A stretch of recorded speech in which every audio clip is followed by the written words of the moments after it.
نوجوانوں کو سیاست سے نکال کر ذکر اللہ کے ذریعے روحانیت میں داخل کر رہا ہے۔ فرقہ واریت اور دہشت گردی کی ذمہ دار سیاست ہی ہے۔ دینی سیاست میں فرقہ واریت، فتوی بازی اور ہر کوئی امیر المومنین ہے، اور ملکی سیاست میں قتل و غارت، ڈاکے، دہشت گردی اور ہر کوئی مجرم ہے۔ وہ لوگ جو اللہ کو پانے کے لیے علماء سے بیعت تھے، کچھ نہ ملنے کی وجہ سے انجمن کی طرف راغب ہو گئے، جس سے ان کی دکانداری بند ہو گئی۔ ہر عالم اپنے آپ کو ولی سمجھتا ہے، جبکہ ہم کہتے ہیں کہ اللہ سے ہم کلام یا دیدار کے بغیر ولایت کا دعویٰ جھوٹا ہے۔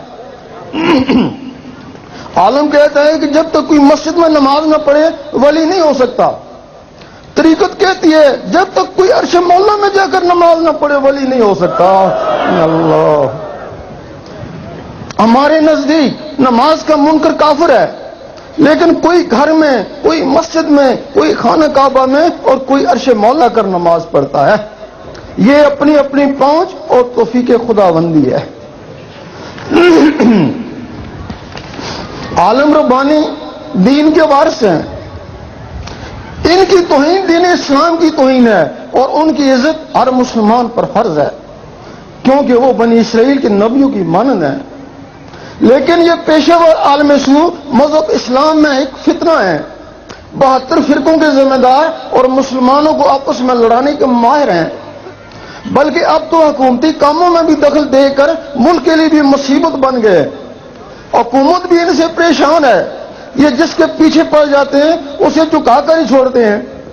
بلکہ پچھلے دنوں شہباز شریف نے بھی ان سے تنگ آ کر کہہ ہی دیا کہ میں ان عالموں کے پاؤں پکڑتا ہوں کہ وہ فرقہ واریت سے باز آ جائے۔ لیکن یہ علماء یاد رکھیں کہ علماء کی کوئی بھی سازش یا مخالفت گورشاہی کو جھکا نہیں سکتی۔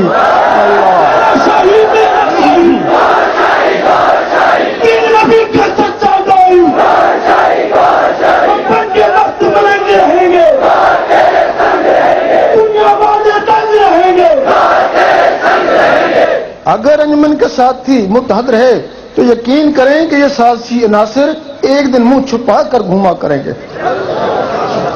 ہمارا یہ تجربہ ہے کہ ایسے علماء کو سدھارنا بہت ہی مشکل ہے، لیکن ان کو خریدنا بہت آسان ہے۔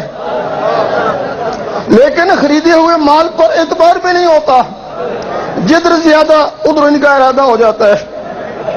اس لیے ہم نے نوجوانوں کی طرف رخ کیا ہے کہ وہ سیاست کو چھوڑیں اور روحانیت میں آئیں، دل میں اللہ اللہ بسائیں۔ سیاست دینداروں کو زیب نہیں دیتی کہ صبح اور کہو اور شام کو اور کہو۔ اعلیٰ حضرت فرماتے ہیں کہ میرا دل بھی چمکا دے چمکانے والے، اور ہم بھی نوجوانوں کو دل کے چمکانے کی دعوت دیتے ہیں۔ جب اللہ کے نور سے یہ دل چمکتا ہے تو گناہوں سے چھٹکارا ہونا شروع ہو جاتا ہے، دل میں اللہ کی محبت آ جاتی ہے، بندہ اللہ سے اور اللہ بندے سے محبت کرنا شروع کر دیتے ہیں۔ پھر ان کا کنیکشن دل کے ذریعے اللہ سے جڑ جاتا ہے، پھر اللہ کی طرف سے اس کو ملنا شروع ہو جاتی ہے۔ پھر انسان تو کیا، ایک چیوٹی پر بھی قدم رکھنے سے گھبراتا ہے کہ یہ بھی میرے اللہ کی ایک مخلوق ہے۔ ہمارے اس عمل کی کوشش کی وجہ سے نوجوان طبقہ لاکھوں کی تعداد میں انجمن میں داخل ہو گیا۔ یہ لوگ بچے تو نہیں تھے کہ ہم اٹھا کر لے آئے، انہوں نے کچھ دیکھا ہوگا یا کچھ ملا ہوگا جس کا ان علماء کو دکھ ہے، اور سارا نزلہ ہم پر نکالتے ہیں۔ کبھی کہتے ہیں کہ یہ نیا فرقہ ہے، کبھی کہتے ہیں مرزئی ہے، وہابی ہے، امریکی ایجنٹ ہے، اسمگلر ہے، اس نے ڈاکو پالے ہوئے ہیں، عورتوں کو اغوا کرا کے فروخت کرتا ہے، بلکہ ہماری تحریروں کو بھی غلط انداز میں پیش کر کے کفر کے فتوے لگائے۔ اخبار والوں کو انجمن کی خبروں پر پابندیاں عائد کرنے کی دھمکیاں دیں، گورنمنٹ کی ایجنسیوں کو بھی ہمارے پیچھے لگا دیا۔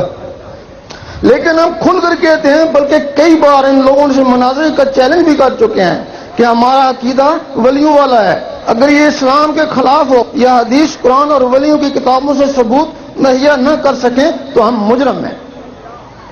اور حکومت کو بھی کئی دفعہ کہہ چکے ہیں کہ بیرونی امداد یا بیرونی ایجنٹ یا ملک دشمنی یا اسلام دشمنی یا فرقہ واریت کا کوئی بھی ثبوت ان کے پاس ہو تو جو چاہو سزا دو. ہمارا ایک ہی مقصد ہے جس کے لیے ہم ہر طرح کی قربانی دیکھنے کو تیار ہیں، کیونکہ اس مقصد کے پیچھے آسمانی ہاتھ ہے.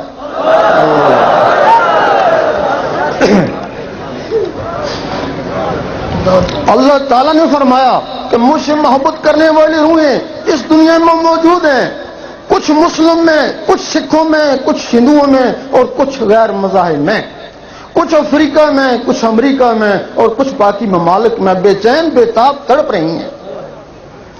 تم ان میں جاؤ، اللہ کی محبت کا رستہ دکھاؤ، ان کے دلوں تک اللہ پہنچاؤ، پھر جس کو ہم چاہیں گے نکال لیں گے. اور پھر ہم نے دیکھا کہ گنہگار کے دل میں اللہ کا نور چلا جائے تو پرہیزگار ہو جاتا ہے، کافر کے دل میں اللہ چلا جائے تو مسلمان ہو جاتا ہے، اور مسلمان کے دل میں اللہ چلا جائے تو مومن بن جاتا ہے. تو پھر حدیث قلب مومن بیت اللہ، قلب مومن عرش اللہ.